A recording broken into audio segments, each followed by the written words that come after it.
We will face this together. We will fight it together. As a family.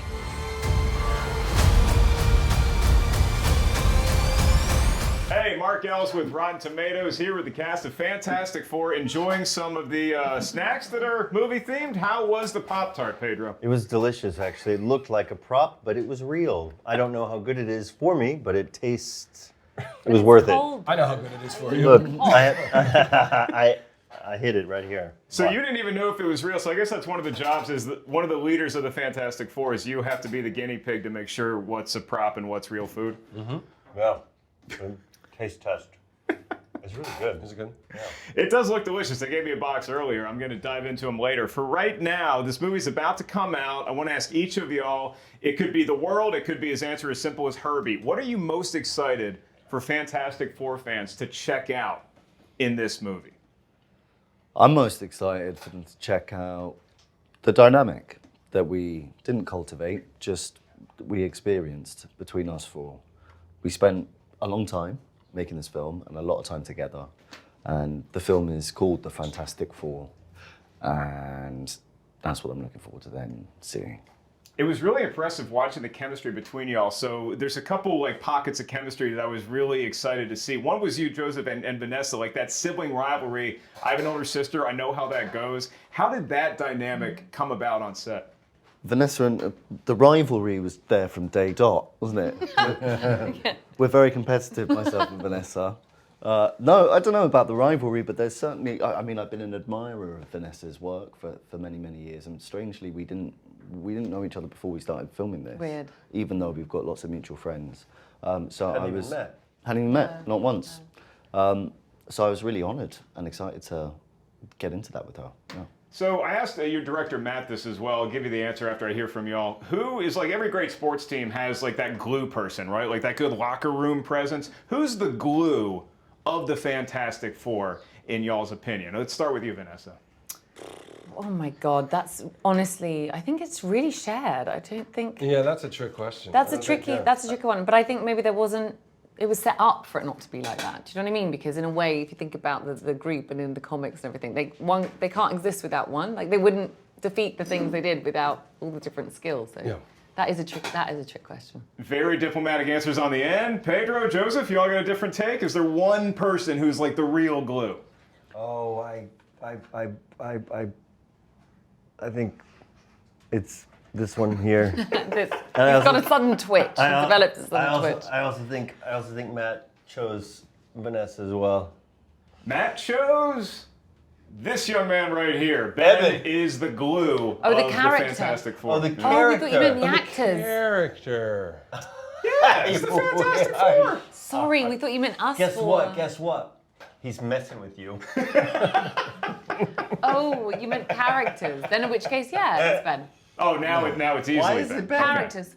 Why? Because I feel like we would come to him with everything. He listens.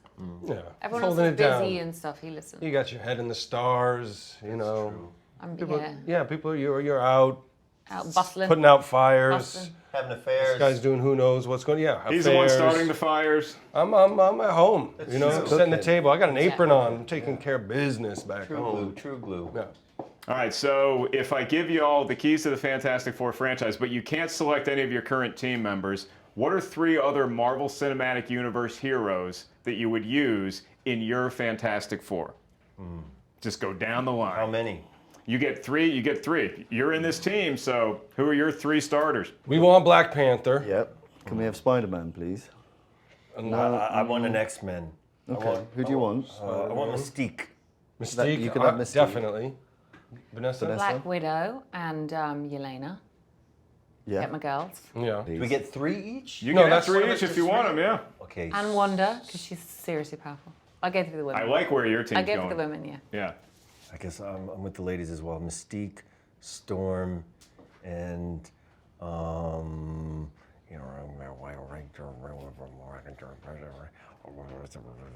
Choose between your kids. The Hulk, but mainly because it's Mark Ruffalo. I'd like Black Panther. I'd also like Black Widow, and I'd like Iron Man. Good choices. Yeah. Black Panther, first one out of your mouth. I'm gonna go Black Panther, Gambit. Whoa. Just just go. Yeah, let's get crazy. Good in the casino. I also like Mystique too. You can have one. She can become whatever she wants. And wouldn't that be 3? no, is that 3? What about Mike? Okay, What about? You guys all did a commendable job building your teams, but my final question might be the most important one of this entire interview. Fantastic Four, at some point you're going to have a family reunion. We all have our jobs to do at the family reunion. What is your job that you have to do for that family reunion party? Guest list. Okay. Sue's handling the guest list. Guest list. Okay. People organizing the people. I provide the drugs. Oh, I DJ. Reed's doing the music and maybe some refreshments. I do the DJing. Yes, you're a good DJ though. I'm cooking.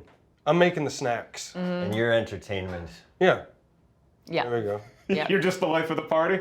Yeah. Yeah, he's the life of the dance. party. I'm just done. Yeah, I'm doing something. Bring in the flames, babes. I have been stuck with the loudest chair. Am I just moving around too much? Or No, you got a loud chair. You got the squeaky. It is. shit, It is diabolical. my Even chair. Mr. Fantastic gets felled by squeaky chairs.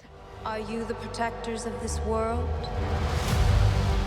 Yes, we are. Your planet is now marked for death.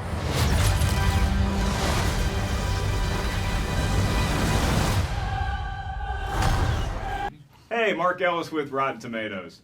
So I love asking folks this question when you're new to like a giant universe like this. What's it like when you get the call that you're going to be Galactus Silver Surfer? What was that? Initially kind of confusing because I'd kind of had a meeting with Matt Shackman and, I thought it kind of went well, but wasn't expecting the process to be as quick and easy as it was, and it turns out that that's been the case for most of the people on it.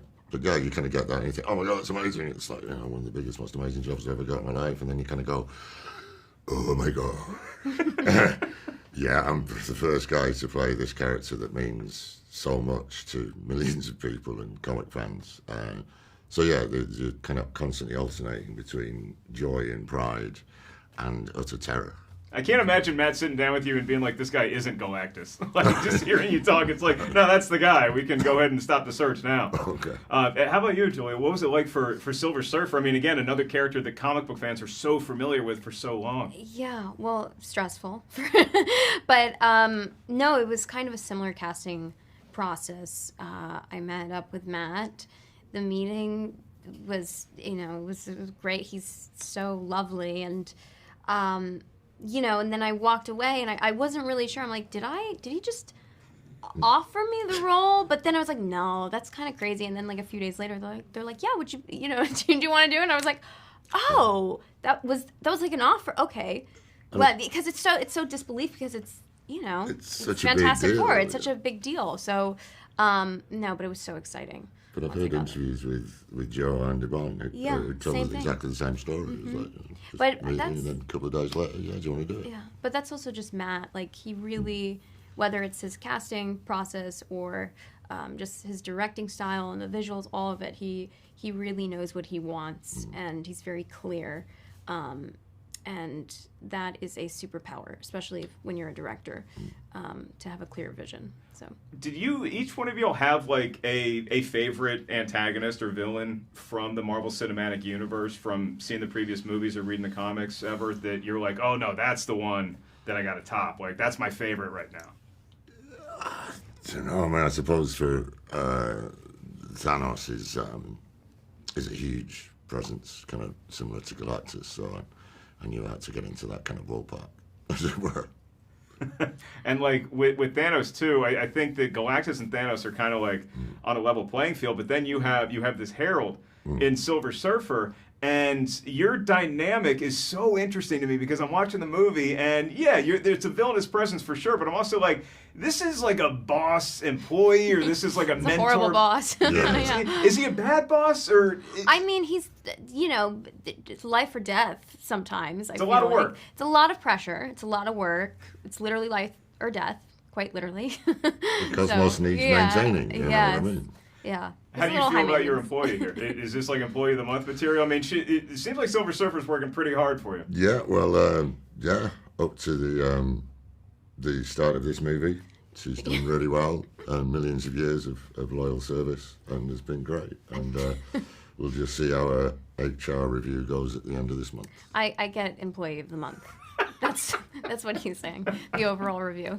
Well, I travel a lot for work too, so I was wondering, like, you're so busy in this movie, traveling from here to there, planet to planet. When you have some downtime, what would be Silver Surfer's favorite stop? Like what's your go-to fast food when you're on the road? How do you eat? How do you nourish? What's your favorite Can you hotel? imagine if she just surfs in with going to In-N-Out and just zooms in? I think that counts as a car if you're going through the drive-through. But on the board though, she would not drive. She would just. It's a vehicle. Yeah. It counts. Yeah. I think she would do that maybe. Go to In-N-Out. Yeah, from LAX. Yeah. That In-N-Out. She probably would go to that In-N-Out right near LAX. So getting a lot done in this interview, man. We're learning a lot about y'all. Yes. I was really impressed with both of you because it's very stoic characters you're playing, but there's so much in there. Like I'm watching the scene that fans were losing their mind that they saw a little bit in the trailer where you announce I herald Galactus and you're talking about the plan. That day, what is that like having to convey that emotion? Because it's very, monosyllabic, but there's so much that we feel from you and your character in that scene. Well, what's crazy is that was my first day on set. So the big herald scene was the first day? I was doing it 30 feet in the air on a construction crane on the edge of a surfboard with a harness and an earpiece so I can hear Matt Jackman's direction and Vanessa Kirby's line. And then I had a microphone in front of 300 extras in the middle of Times Square. So that was my first day. No pressure. And then, but really, I think I was very clear how I wanted it to feel. And I think the thing that was a North Star, and it's not related to the film at all, but I was listening to a lot of T.S. Eliot poems that he was reading out loud that I was just finding on YouTube. Even though it's never going to be like that, but there was something in his delivery that felt warm but also scary at the same time. Wow, that's a great answer. Yeah. I'm not that good of an interview. Yeah. That's a great answer. Ralph, I wanted to close out with you and just ask you, because Silver Surfer, great herald, possible employee of the month material. If Silver Surfer's not available, busy at In-N-Out, who's the MCU character, good or bad, that you think would be a good backup herald in case Silver Surfer's preoccupied? I think Spider-Man would be pretty handy. Yeah. He'd make a good herald. Quick on his feet? Yeah. Clever, young, sprightly. Doesn't have the cracking old bones of Galactus. I'm starting to see who you recruit as herald. It's a young person's game. It is a young person. And Galactus has been around for a long time, and he's kind of done. So, he needs somebody young to do the work for him.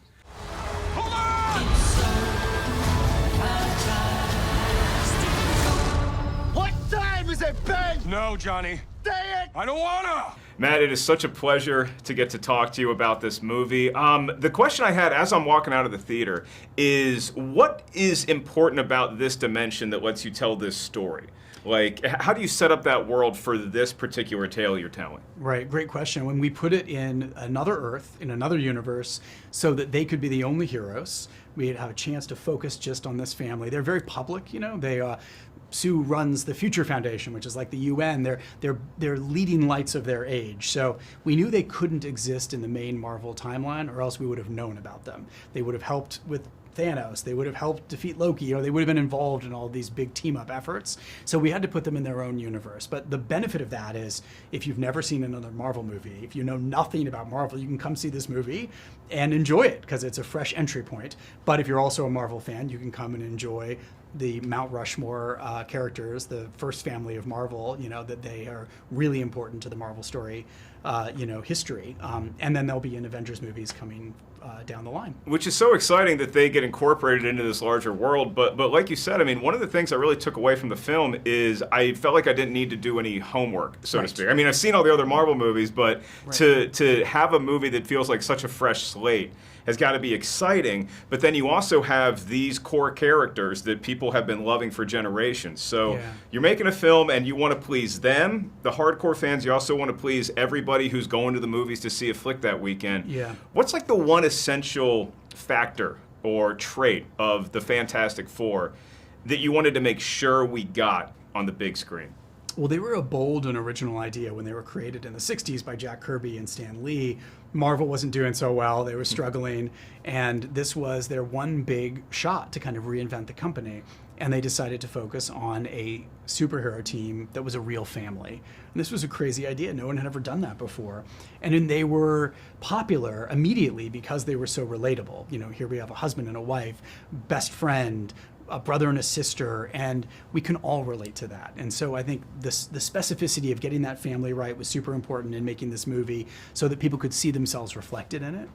I was so excited to hear you were directing this film because I think one of the biggest swings and the boldest connections that Marvel's ever made was WandaVision, where we really didn't know how that was going to turn out. I was at D23 when they announced that show, and it's like, man, they're taking a lot of different left turns with this. How is this all going to play out? And it's terrific. You really, you brought the mission home. So what was the biggest thing that you took from WandaVision, from your experience working on that, to something like Fantastic Four? I loved working on WandaVision. You know, it was such a highlight of my directing career. And it's similar in some ways. You know, it's about a family. It's about a husband and a wife. There are children.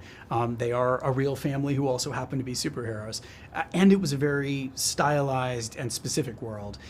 We were doing sitcoms, a reality built on sitcom history. In this case, we're doing a retro future 1960s. It's a grounded real world for them in our movie, but it's something that requires a lot of world building, a lot of very specific, details from production design to costuming to props, everything. Yeah, it feels like this world the Fantastic Four have, the Industrial Revolution might have happened a little earlier in the timeline. I think our world maybe focused a little too much on entertainment versus technology, but they seem to have a lot of similar things that we've had on this planet, which I think is fun to connect. Yeah. If you're looking at the characters, you're looking at the core four here, right? The Fantastic Four. I was stunned at how quickly I felt like they developed chemistry, because I know these things come together really fast in pre-production. They may not have a lot of time. They may not know each other off set yet. Right. So what was the moment for you when you're shooting this film, when you're watching all four of them interact and you're like, oh, we got a winner here. They really are connecting. Well, luckily we had that before we started filming. I'm a theater director too, so I believe in rehearsal. I believe in bringing people together. And so we had 3 weeks of rehearsal with our cast together, just going through the script, talking about history, trying to make these characters feel lived in, to make these relationships feel genuine. And I think by the time we got to rolling cameras, they had already had so much time together that chemistry was built. It's really, really cool to watch. And then we have Galactus as the big bad in this. So what do you think separates Galactus from all the other MCU villains that we've seen? He's one of the classic Fantastic Four villains, so it was kind of a no-brainer to use him in this film. He's larger than life, literally. He's a 1,000-foot tall space vampire. He's this force of nature. And he doesn't really, he's not trying to get revenge. He's not trying to punish. He just simply is, right? There's a line in the movie which is, what does Galactus want? He doesn't want, he feeds. He is something that is unknowable. And the Fantastic Four has always been about journeying into the unknown, which was very much about the 60s, space race, this whole idea of let's journey into space. We can, with the right technology, the right heart, the right mind, we can conquer anything. And so the idea that we would go into space and that while we were in space, we would encounter this incredible cosmic shark, that felt right. And it felt like a movie that was about the biggest, oldest thing in the universe confronting and coming up against the smallest, tiniest, newest, most innocent thing in the universe, a baby, felt right as well. That's right. I'm really proud of the fans. I'm really proud of all you fans out there, because I always like try to encourage folks to speculate about stuff, but speculate responsibly. You know? And I feel like that's happening in the ramp up to this movie. And Thunderbolts had a great post-credit scene. Yeah. And so everybody's kind of buzzing as to how this is going to tie into that. Is there anything you can tease about how these worlds could eventually collide, like we saw that glimpse of at the end of Thunderbolts? Yeah, I mean, obviously, this movie is its own thing. You know, if you haven't seen another Marvel movie, come on in. The water's warm. And that is accurate. As somebody who's seen the movie, that is 100% accurate. You don't need to know everything about it. But one of the great things about Marvel is that interconnected storytelling. So these characters will have a bright future heading forward into the main MCU, getting to interact with all those heroes that you love so much when they get into Avengers Doomsday. I think the real answer to the next question I'm going to ask you is Herby. Yeah. But I want to ask the cast this, who I haven't interviewed yet, I'm a big sports fan, and so anytime you have a locker room, you have a team, you need that one glue person who's like there to kind of keep everything together. Who do you see out of the Fantastic Four being that one glue person? They all kind of have that trait, but who's the best at keeping the core together? Wow, that's a great question. I mean, I think if it were one of the four, if I were allowed to pick one of the four, I would probably pick Ben, just because he's best friends with Reed and Sue. He's really tight with Johnny. He's got an individual relationship with all of them, but he's honorary family, right? He's not a blood relative of anyone there.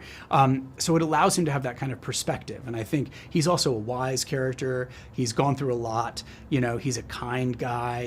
He's gruff on the outside, but really soft on the inside. And I think he has tremendous emotional intelligence. So I think there's an aspect to Ben that holds everyone together. And there's also Sue. Sue is also the one who she's so sharp. She's not afraid to take risks. She'll jump in. There's a reason she runs the kind of the UN of our world, the Future Foundation. She's a world leader for a reason. She kind of gets it. She can talk to Mole Man. She can talk to Reed. She can talk to a normal person on the street.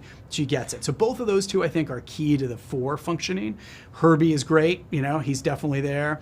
He's doing work for everybody. He's cooking dinner. He's helping in the lab. He's a fundamental part of making sure that family works. They're way too busy to do dishes, so he does that too.